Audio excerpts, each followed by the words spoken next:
وأشهد أن لا إله إلا الله وحده لا شريك له وأشهد أن محمدا عبده ورسوله صلى الله عليه وعلى آله وصحبه وسلم أما بعد فأعوذ بالله السميع العليم من الشيطان الرجيم من همزه ونفخه ونفثه بسم الله الرحمن الرحيم إن في ذلك لذكرى لمن كان له قلب أو ألقى السمع وهو شهيد.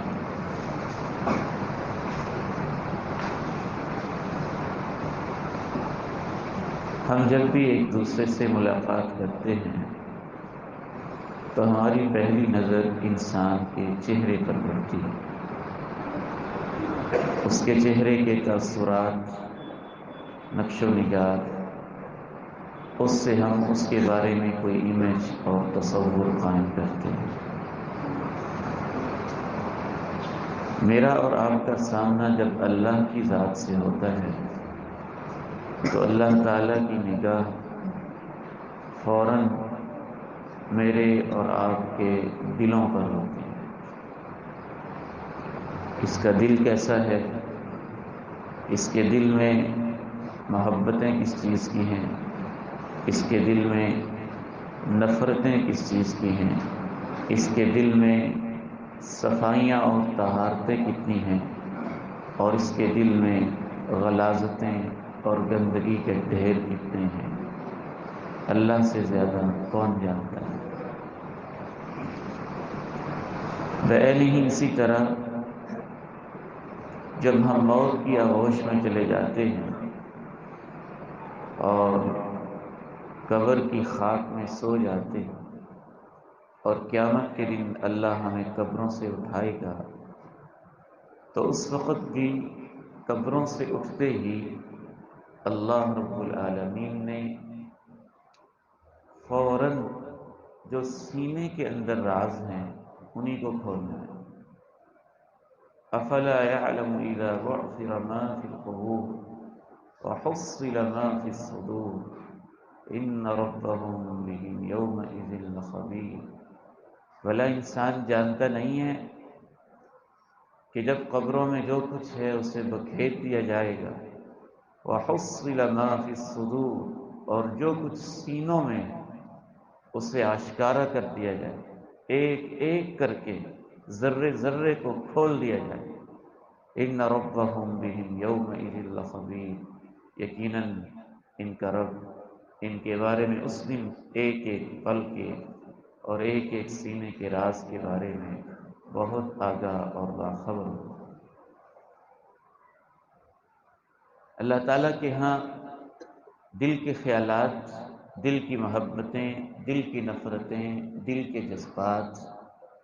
دل سوچتا کیا ہے، دل رہتا کہاں ہے، دل میں خیالات کا مرکز کیا ہے، دل میں محبتوں کی دھڑکنیں کس کے لیے ہیں اور نفرتوں کے جذبات کس کے لیے ہیں، خلوص کتنا ہے، ریاکاری کتنی ہے، تکبر کتنا ہے، عاجزی کتنی ہے، یہ ساری چیزیں، دل میں یقین کس پر ہے، دل سہارا کس پہ کرتا ہے، دل توکل کس پہ رکھتا ہے، یہ سب چیزیں اللہ کے ہاں بہت ہی زیادہ اہمیت کی حامل ہیں۔ اور جس قدر یہ چیزیں زیادہ اہمیت کی حامل ہیں، ہمارے ہاں اسی قدر ان چیزوں سے میرے سمیت ایک غفلت سی پائی جاتی ہے۔ بعض دفعہ ہم ظاہری چیزوں پہ بہت زیادہ فوکس کر لیتے ہیں، ظاہری چیزوں پہ بہت زیادہ توجہ کر لیتے ہیں، توجہ کرنی چاہیے، اس میں حرج کی بات نہیں ہے۔ مثلا اس پہ تو ہم بڑی تحقیق کر لیتے ہیں کہ ہاتھ کہاں پہ باندھنا ہے، یہاں باندھنا چاہیے، تھوڑا سا یہاں ہو جائے یا تھوڑا سا نیچے ہو جائے، تو اس پہ تو بہت ہی زیادہ توجہ ہوتی ہے۔ اس توجہ میں حرج کوئی نہیں ہے، لیکن جب اس پہ توجہ ختم ہو جاتی ہے کہ سینے پہ ہاتھ باندھ کے میرے دل کے اندر کیا ہے، تو یہاں سے مسئلہ خراب ہو جاتا ہے۔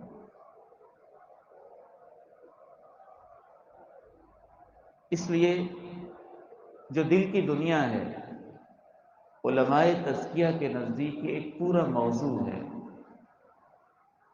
کہ اس کی اصلاح کیسے ہوتی ہے، یہ خراب کیسے ہوتا ہے، یہ نرم کیسے ہوتا ہے، یہ پتھر کیسے ہو جاتا ہے، یہ ٹیڑھا کیسے ہوتا ہے، اس میں گداز کیسے آتا ہے، اس میں اتنی نرمی کیسے آتی ہے کہ ایک ایک بات سن کے آنسو ٹپکنے لگیں، اور اس میں اتنا پتھر دل انسان کیسے ہو جاتا ہے کہ وہ انبیاء کی جان بھی لے لے اور اس کی بھی اسے کوئی شرمندگی اور پرواہ نہ ہو۔ یہ اتنا نرم کیسے ہو جاتا ہے کہ جناب عثمان رضی اللہ تعالی عنہ قبر پہ جب کھڑے ہوتے ہیں تو اتنا روتے ہیں کہ ان کی داڑھی مبارک آنسوؤں سے بھیگ جاتی ہے اور تر ہو جاتی ہے، اور ان سے پوچھا جاتا ہے کہ آپ اتنا کیوں روتے ہیں، تو ان کا جواب ہوتا ہے کہ یہ آخرت کی پہلی منزل ہے، پہلا سٹاپ ہے، میں اس کے بارے میں اس لیے سوچتا ہوں اگر پہلے سٹاپ پہ ہی معاملہ خراب ہو گیا تو اگلے معاملے تو بہت خراب ہو جائیں گے۔ اور یہ اتنا پتھر کیسے ہو جاتا ہے کہ وہ شقی قلب بھی ہے اور وہ بدبخت بھی ہے جو قبرستان میں جا کے کبھی کفن بھی چوری کر لیتا ہے، کبھی لاشوں کی بھی حرمتی بھی کر لیتا ہے، اور کبھی نوجوان بیٹیوں کی لاشوں سے منہ کالا بھی کر لیتا ہے۔ تو یہ سارے دل ہی کے معاملے ہیں نا، کہ ایک طرف دل نرم بہت ہے اور دوسری طرف دل سخت بہت ہے۔ انشاءاللہ تعالی معتکفین احباب کے لیے خصوصی طور پہ اصل مقصد تو یہی ہے کہ میرے اپنے دل کی بھی اصلاح ہو، اور جو اعتکاف کے لیے احباب بیٹھے ہوئے ہیں، اعتکاف کا بھی ایک بنیادی مقصد یہی ہوتا ہے کہ دلوں کی اصلاح ہو۔ تو دل کو خراب کرنے والے اعمال کون سے ہوتے ہیں، دل کو ٹھیک کرنے والے اعمال کون سے ہوتے ہیں، شریعت اس حوالے سے کیا رہنمائی کرتی ہے؟